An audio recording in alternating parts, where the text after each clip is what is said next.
नमस्कार दोस्तों। तो आज हम जानेंगे नालंदा के हिस्ट्री के बारे में और सबसे पहले इसके बारे में कब पता चला। अभी रिसेंटली आपने न्यूज़ देखी होगी कि पीएम मोदी ने अभी अभी इसका इनॉग्रेशन किया है, जो कि 1750 या 1749 करोड़ के बजट से बनाई गई है, जिसके दो कंपाउंड है। एक कंपाउंड में 40 रूम है, दूसरे कंपाउंड में 40 रूम है, जिनमें और इसमें दो बड़े बड़े ऑडिटोरियम है। ऑडिटोरियम मतलब बड़े हॉल, जिसमें 300 बच्चों की कैपेसिटी के हिसाब से बनाए गए हैं। तो हम अब शुरू करते हैं नालंदा का इतिहास क्या रहा है। और सबसे पहले हम जानेंगे नालंदा का मतलब क्या है। नालंदा का शब्द का मतलब है हमारा the giver of knowledge, knowledge देने वाला। तो इसका सबसे पहले जिक्र किया ब्रिटिशर ने। ब्रिटिशर का नाम था हैमिल्टन बुकानो। सन 1812 में उन्होंने इसका जिक्र किया। इसके बारे में पता चला कि हाँ भाई, ऐसी कोई भारत में जगह है जहां पर कोई ऐसी यूनिवर्सिटी थी जहां पे उस टाइम में लगभग 800 साल पहले ऐसे ऐसे विद्यार्थी स्टूडेंट आते थे यहाँ पर पढ़ने, स्कॉलर्स, जो विभिन्न विभिन्न सब्जेक्टों की यहाँ पे शिक्षा ग्रहण करते थे। तो आते हैं नीचे। तो उन्होंने इस बात का पता कहां से लगाया? उन्होंने इस बात का पता लगाया हुन शांग, जो कि चीनी स्कॉलर था, यहाँ पे पढ़ने के लिए आया था। नालंदा के अंदर 5 साल उन्होंने पढ़ाई की और 10 साल यहाँ पर टीचिंग दी। उनका हिंदी का नाम था मुक्शा देवा। मुक्शा देवा हुनशांग का हिंदी में नाम था। तो उन्होंने यहाँ पे 15 साल बिताए। तो जब वो जा रहा था वापस चीन में, तो उनको 752 बुक्स, 752 उनको मैन्यूस्क्रिप्ट और स्क्रिप्ट्स उनको गिफ्ट दी या भेंट दिया, जिनके अंदर था एटॉमिक फॉर्मूला और एक्यूप्रेशर, और तीसरा था जूडो कराटे एक्सेट्रा। ऐसी ऐसी चीजें यहां से लेकर वो चला गया। तभी ये चाइना हमारे से थोड़ा ऊपर है। जो हमारी जो नॉलेज थी, जो हमारी पावर थी, वो उन्होंने तब उस टाइम कैच कर ली थी चाइनीज में। फिर उसका उन्होंने ट्रांसलेट किया। तो आते हैं इसके इतिहास पे। तो इसको सबसे पहले बनाया कब गया? इसको बनाया गया सबसे पहले 427 ईस्वी में राजा कुमार गुप्त फर्स्ट के द्वारा। गुप्ता डायनेस्टी के एक बहुत अच्छे किंग हुए जिन्होंने ऐसी यूनिवर्सिटी का निर्माण कराया। और इसके बाद ऊंचाइयों पर राजा हर्षवर्धन ने इसको ऊंचाइयों पर ले जाकर छोड़ा। तो और 800 साल बाद इसका लगभग इतिहास मिट जाता है, जब यहां पर बख्तियार खिलजी अपनी एंट्री हमारे भारत में दे देता है। 1196 ईस्वी में वो यहां पर आकर तहस नहस कर देता है। तो बात करते हैं इसकी कंपाउंड के बारे में, कितना बड़ा था। सबसे पहले इसका किस्सा है लाइब्रेरी का, और लाइब्रेरी के कितनी उसके अंदर बुक थी और क्या क्या था, इस बारे में हम आगे जानेंगे। जो ये रिवाइव किया है नालंदा को दोबारा, वो डॉक्टर एपीजे अब्दुल कलाम के एफर्ट के द्वारा हुआ है, जो कि उन्होंने बिहार की विधानमंडल में ये बात उठाई थी कि इसको क्यों ना दोबारा रिवाइव किया जाए। तो इसका श्रेय हमें डॉक्टर एपीजे अब्दुल कलाम को भी देना चाहिए। तो वापस आते हैं अपनी हिस्ट्री के ऊपर। तो हमारी नालंदा यूनिवर्सिटी में ऐसा माना जाता है कि इतनी बड़ी लाइब्रेरी थी, वो कम से कम थी 9 मंजिल की लाइब्रेरी थी, जिसके अंदर 90 लाख किताबें या बुक्स थी उस लाइब्रेरी के अंदर। जैसा उस लाइब्रेरी का नाम था रत्नारंजक, रत्नासागर, रत्नादधी, ये 3 उस लाइब्रेरी के नाम थे। इसमें पढ़ने वाले बच्चों की संख्या होती थी 10,000 विद्यार्थी यहाँ पर पढ़ते थे, जिनके ऊपर 2000 टीचर उनके ऊपर पढ़ाने में लगे रहते थे। आप ये लगा लो कि 100 बच्चों में 15 टीचर हुए तो 7 बच्चों के ऊपर 1 टीचर था। तो ऐसी हमारी शिक्षा प्रणाली रही है। तो अब बात करते हैं इसको जलाया क्यों गया। जब इसने बख्तियार खिलजी ने इसको जलाया, तो ये ऐसा मान्यता है कि 6 महीने तक ये जलती रही थी। इसमें इतनी किताबें थी कि 6 महीने तक इसकी बिल्डिंग और किताबें जलती रही थी, जिसमें हमारी सारी रिसर्च सब कुछ मिट्टी में मिल गया और इसका नामो निशान मिट गया और ये ढक गई। यहाँ पे 3 वर्ष का कोर्स होता था। पहले वर्ष के विद्यार्थियों को बोलते थे अनागारिक, दूसरे को बोलते थे सकदागामी, तीसरे को बोलते थे अनागामी। ऐसे ऐसे इनके नाम थे। तो अब बात करते हैं लैंग्वेज यहाँ पे पढ़ाई जाने वाली कौन सी थी। यहाँ पे लैंग्वेज पढ़ाई जाने वाली लैंग्वेज थी यहाँ पर पाली और संस्कृत। इन 2 लैंग्वेज में यहाँ पे शिक्षा ग्रहण या शिक्षा दी जाती थी। और यहाँ पे एजुकेशन, खाना पीना बच्चों का, और हॉस्टल में रहने के लिए यहाँ पे सब कुछ फ्री था। ये वर्ल्ड की पहली ऐसी यूनिवर्सिटी थी जहां पे हॉस्टल सबसे पहले चलन में आया। तो अब बात करते हैं बख्तियार खिलजी ने इसको जलाया क्यों।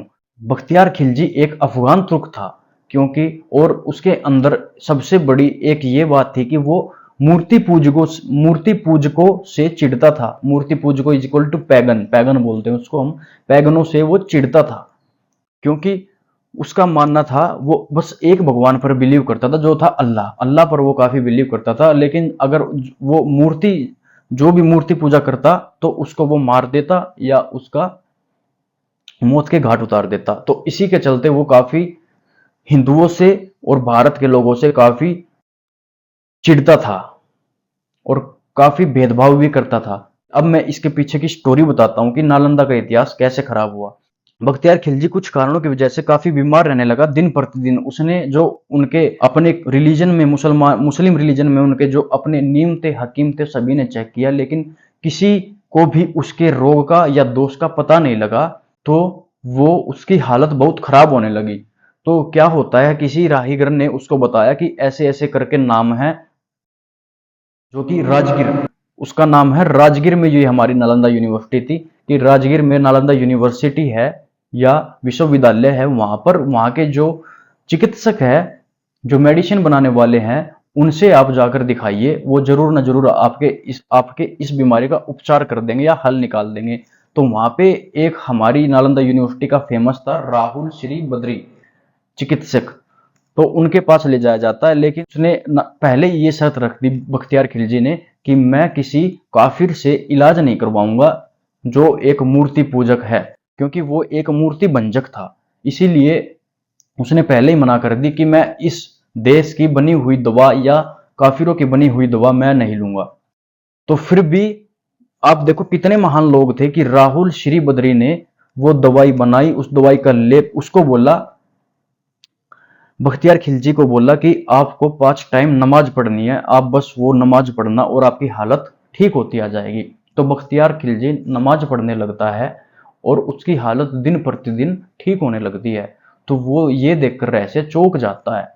तो बख्तियार खिलजी को पता लगी एक बात कि क्या होता है, राहुल श्री बद्री ने जो कुरान उसको दी थी उसमें दवाई का, मेडिसिन का लेप लगाकर वो कुरान उसको पकड़ा दी थी, क्योंकि उसको पता था, जो चिकित्सक था, कि बख्तियार खिलजी पढ़ते टाइम ऐसे थूक लगा के पढ़ता है। जब वो पढ़ता है तो थूक के कारण, जैसे वो नीचे लगाता था थूक, तो उसके हाथ पर हल्की हल्की दवाई आ जाती थी और वो उसको खा लेता था। तो वो ऐसे ठीक होता आ गया। तो इसी गुस्से की वजह से चलते हुए उसके अंदर ये भावना पैदा हो गई कि मैं किसी मूर्ति भंजक से दवाई मैंने ली है और उसने मेरे साथ झूठ बोलकर दवाई दी। तो उसने क्या किया, अपने सिपाहियों के साथ आता है, घोड़ों के साथ आता है, तो वहां पर निहत्थे 10,000 विद्यार्थियों के ऊपर और वहां के गुरुओं के ऊपर अत्याचार कर देता है, मारकाट मचा देता है।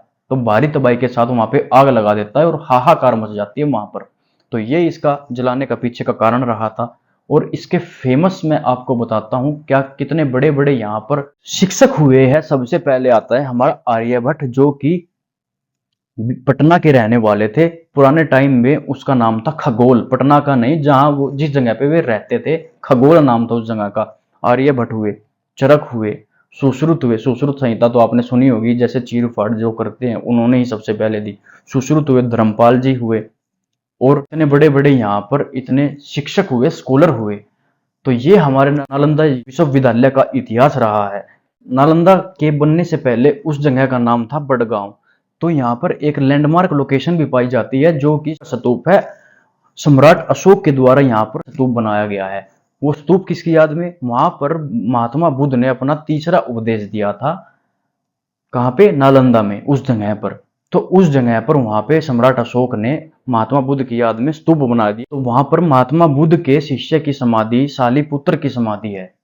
तो वहां पे एक लैंडमार्क लोकेशन ये भी पाई जाती है। तो आपको एक इंटरेस्टिंग बात और बताता हूं मैं कि यहाँ के शिक्षक, यहाँ के शिक्षा का एम ऑफ एजुकेशन था निर्वाण की प्राप्ति। निर्वाण मतलब मोक्ष की प्राप्ति।